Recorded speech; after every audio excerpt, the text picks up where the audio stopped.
Good morning, friends, and welcome back to the Monday Study Group. We are working on the Gospel of Mark, and we are finishing today chapter 6.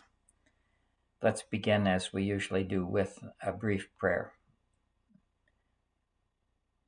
God, as we come to this study, we first offer ourselves to you, that you might manifest your presence to us, be with us, guide our thinking,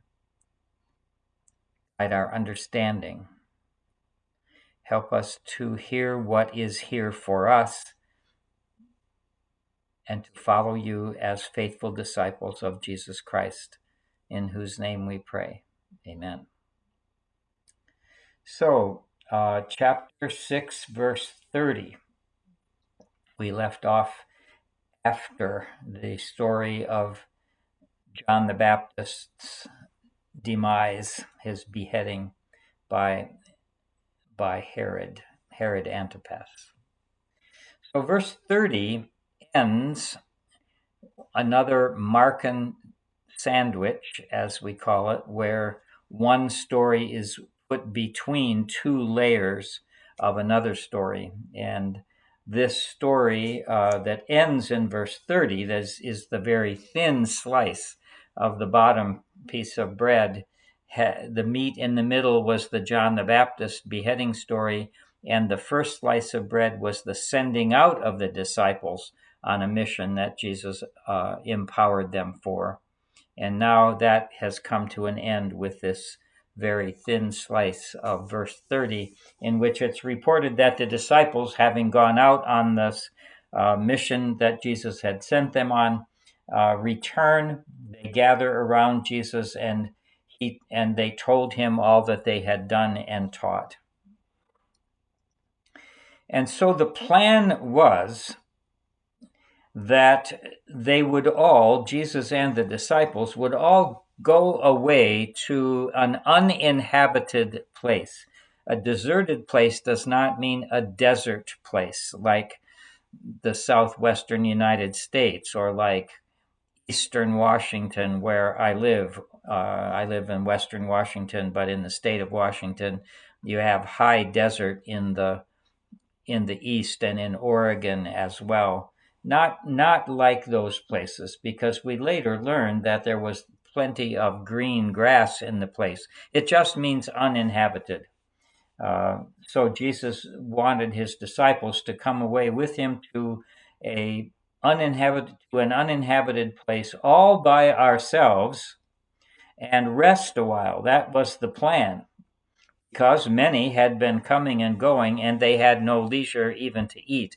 That's the second time Mark has used that expression to describe how continuously busy healing, teaching, helping Jesus and the disciples were. It's also interesting that it prefaces a feeding story to say that they had no leisure even to eat. And so they went away in the boat to an uninhabited place by themselves. But as soon as they got there, you can imagine what happened. It's not the first time it's happened in Mark. Jesus gets somewhere, and as soon as they get somewhere, people see them, recognize them, and run there on foot from all the towns and arrived ahead of them. So presumably they set out from Capernaum and are sailing north and east toward the eastern side of the northern tip of the Sea of Galilee. You can find this on a map. But people, seeing them take off in the boats, ran on foot, walked on foot around the top of the Sea of Galilee. It's a lake, not an ocean. And got there ahead of them. And as Jesus went ashore, verse 34, he saw not what he had expected, an uninhabited place, but he saw a great crowd. My reaction would have been disappointment and a bit of frustration that we're still in this massive crowding situation where Jesus can't even get time alone, or his disciples can't get time alone. The crowd is here again, and yet Jesus' reaction is not disappointment or frustration or anger. It says he had compassion on them, and it gives us a reason why he had compassion on them. It's because of how he saw them. He saw that they were like sheep without a shepherd, and he began to teach them many things. The sheep without a shepherd description is meant, I think, by Mark to remind us of Moses and his leadership as the shepherd of his people Israel in the Old Testament. And it's also meant to remind us of the 34th chapter of Ezekiel, which is all about God's indictment of the shepherds of Israel, that is, the leaders of Israel, and God's promise that he would shepherd his people in the right way and bring them to safety and comfort and meet the needs of the people of God.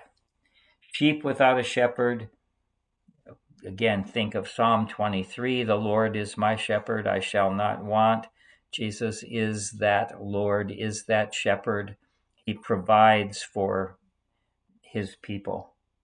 Think of John chapter 10 when Jesus says, I am the good shepherd, and the shepherd lays down his life for the sheep. Here Jesus has compassion on them. And so we bring into our memory, into this passage, all of those parts of the Bible that refer to God as the shepherd of his people, or Jesus as the good shepherd. And he saw that what they needed first was teaching. He thought they were going the wrong direction. They were lost sheep. Again, there's a parable about the shepherd who goes out and leaves the 99 and gets the sheep that's lost. Here it seems as if the whole flock is lost. They are like sheep without any shepherd at all. No guidance. And whatever guidance they have is not good guidance, and he begins to teach them many things. So when that teaching was over and it grew late, his disciples, seeing that this day was coming to an end and the teaching was coming to an end, what's going to happen now? Well, when it grew late, the disciples came to Jesus and said, this is an uninhabited place, and the hour is now very late. So what we think you should do, Jesus, is to send the crowd away so that they can go into the surrounding countryside and villages and get something for themselves to eat. The disciples were not without compassion for the crowd. They recognized that they'd been there a long time. They had come there from a distance, and there was very little among them that would feed the crowd, and so they would need to go away. The disciples also may be thinking that, we came here to be alone. We came here to be alone with Jesus and to rest. So send the crowd away so that we can get back to our original purpose.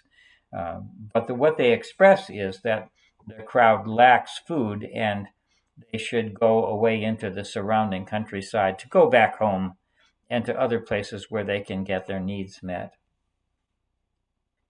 But Jesus replied to them the very surprising, and I think if you take the standpoint of the disciples, a very odd and somewhat hard thing to say. Jesus said to them, well, you give them something to eat.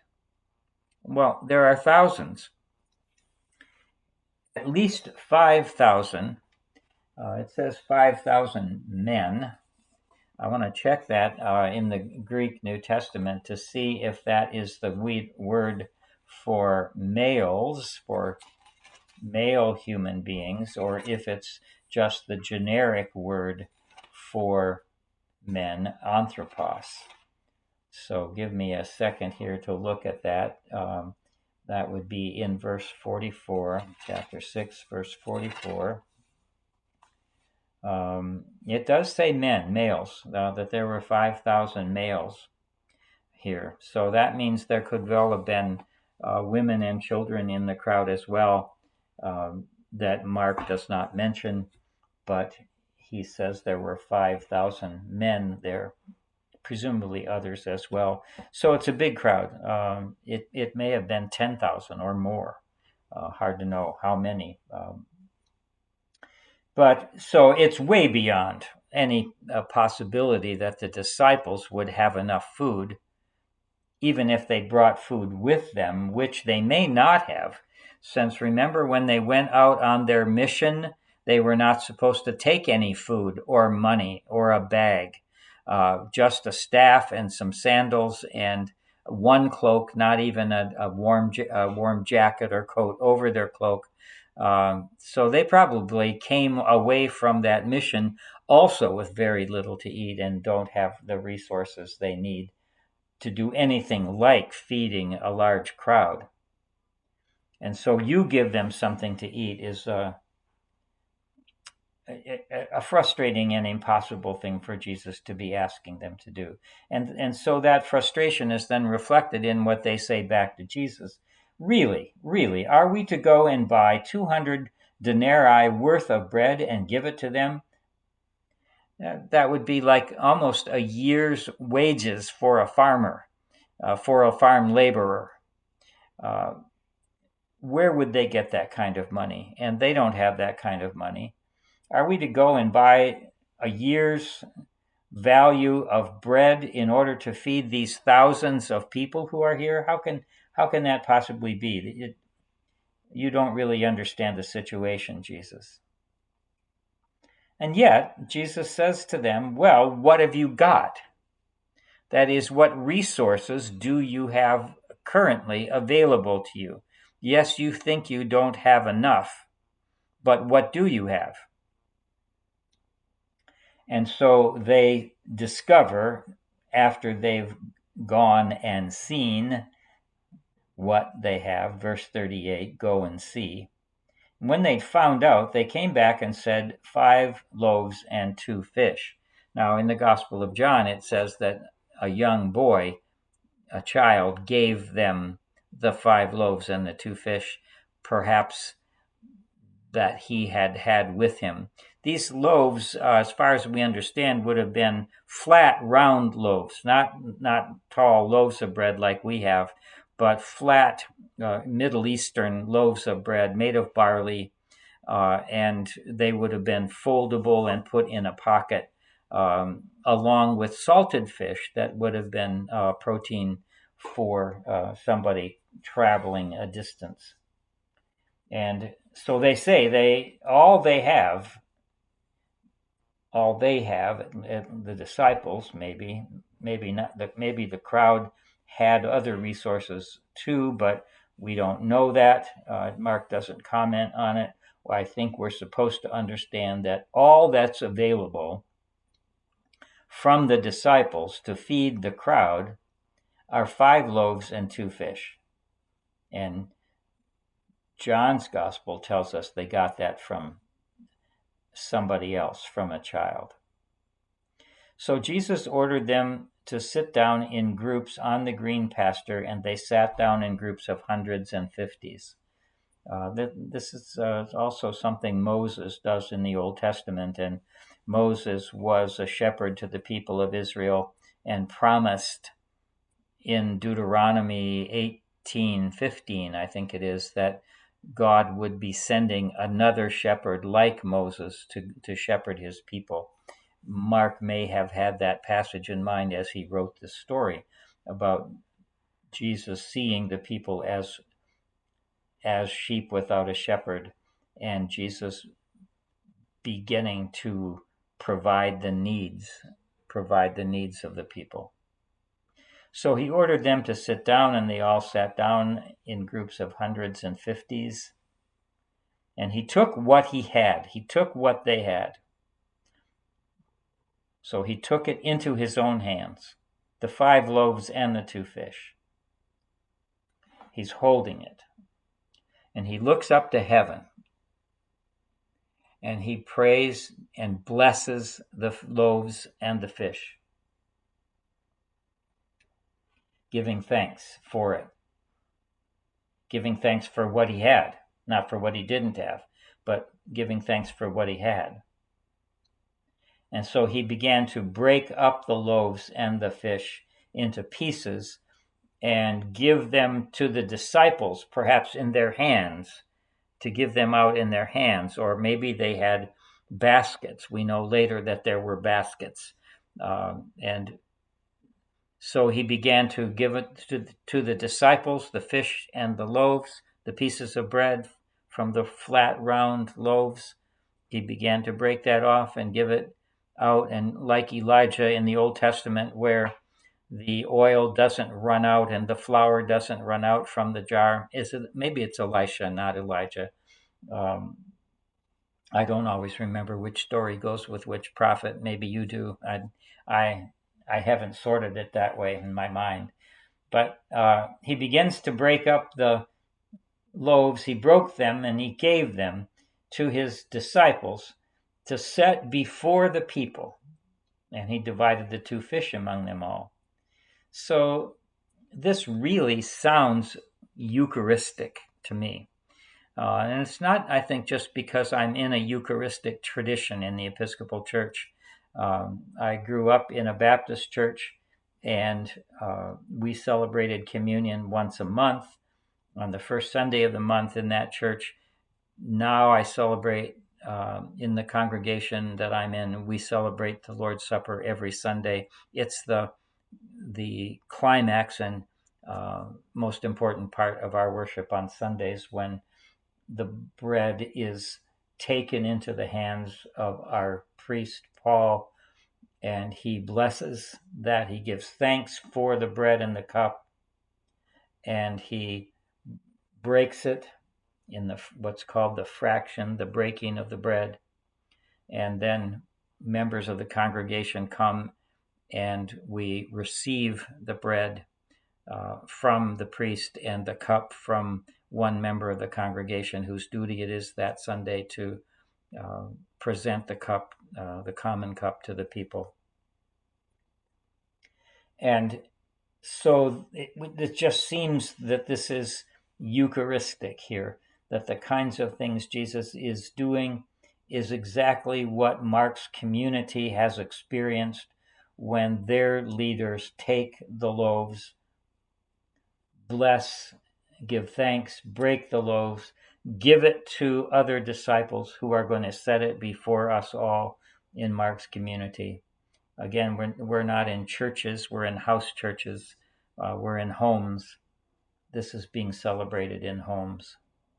And it ran in rented halls. Christians may have been able to rent halls or to meet secretly in underground places or places where others would not interfere. It's becoming illegal to be a Christian at this time when Mark writes Christians are going to begin to suffer under Nero in Rome, and Mark could well be written to that community. So, but they would be familiar with the Lord's Supper. And when it was all over, everyone had enough. That was all the thousands of people who were there had enough. And they took up 12 baskets full of broken pieces and of the fish. It doesn't say that here that the crowd knew that a miracle of distribution had taken place. Now, in the Gospel of John, they know. So maybe John, written later, knew more details about this event than Mark did, or that John chose to emphasize that and Mark didn't. But the disciples certainly know. And they take up 12 baskets. Again, 12 is symbolic of the whole people of God, the 12 tribes of Israel, the 12 apostles representing the 12 tribes of Israel. The whole people of God have enough if Jesus is the one who takes the resources and distributes them. So the little you have given to Jesus and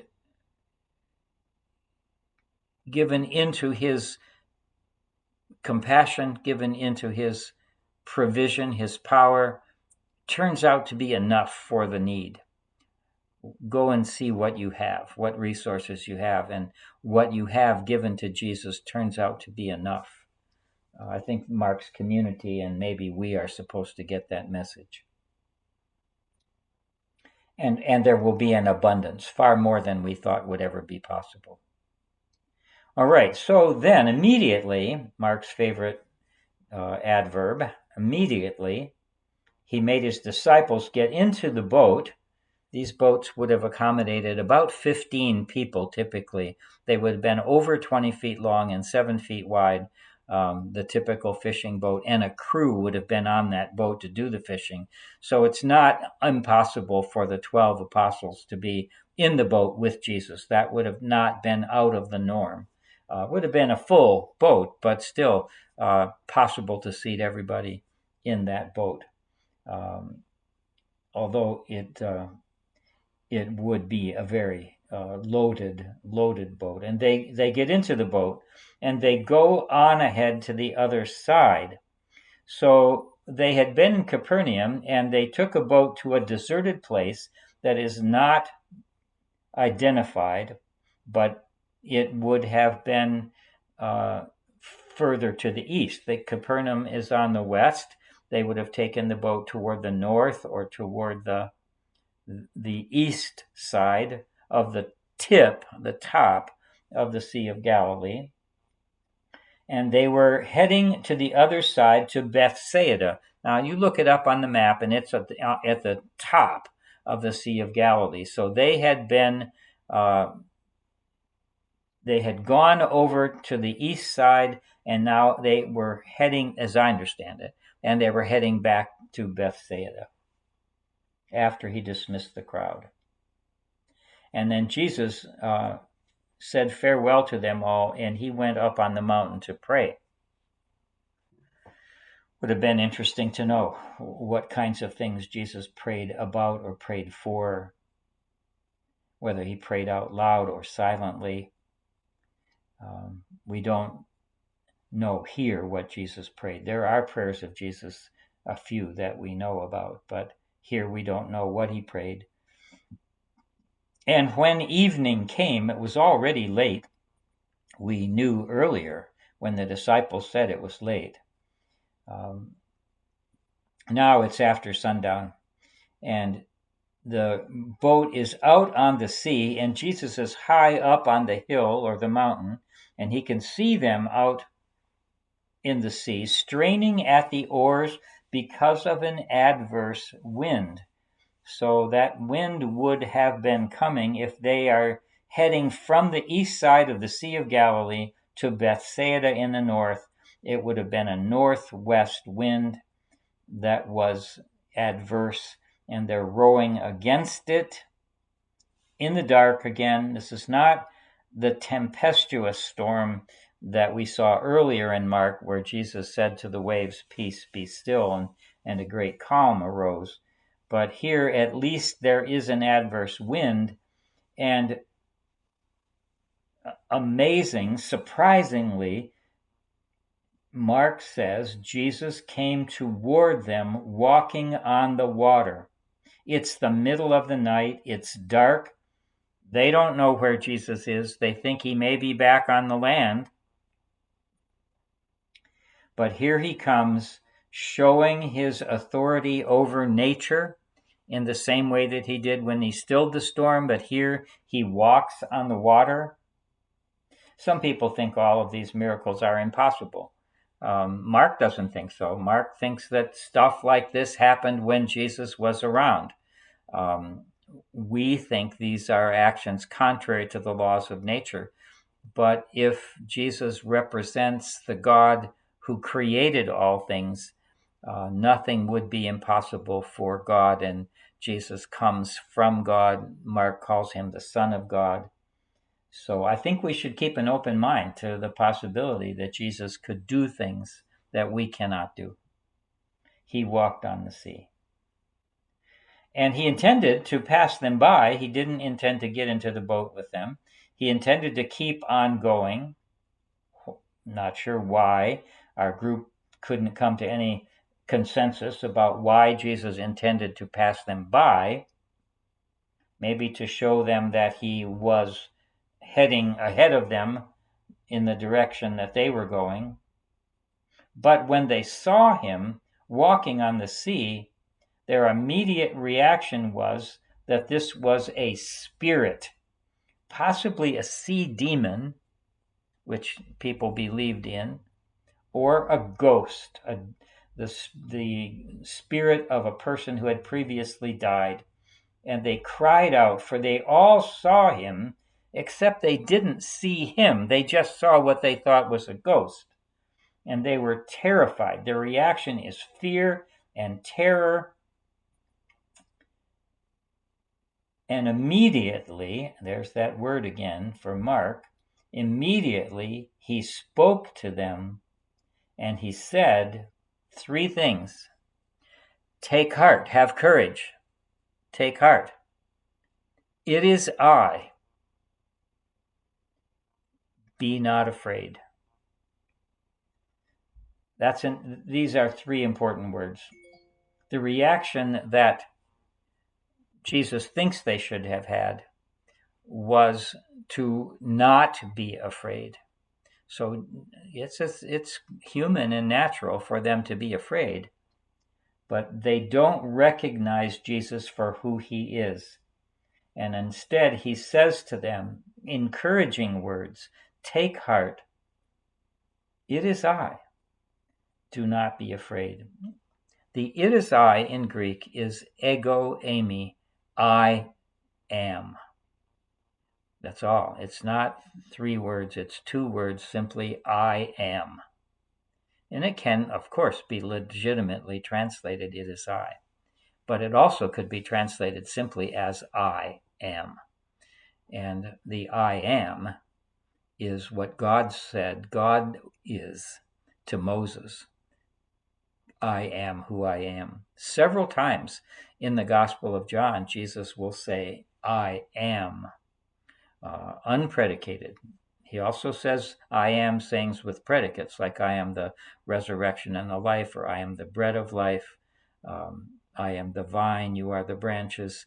Yeah, lots of predicated I am statements, but also some unpredicated, simple, before Abraham was, I am. And that's what we have here. So why should they not be afraid? Because I am is with them. Take heart. It is I. Therefore, do not be afraid. And of course, that's written it was said not just to Jesus' disciples, but it's said to Mark's community. Take heart, Mark's community, Mark's church. Take heart. Jesus is with us. I am is always with us. So be not afraid. And of course, that can be spoken to us as well in our lives. And so then Jesus gets into the boat with them. He is with them. And the wind ceases, and they were astounded, which seems like a very human reaction, to be surprised. But I don't think Mark intends it to be a positive response. They were astounded because they didn't understand about the loaves. What an unusual thing to say.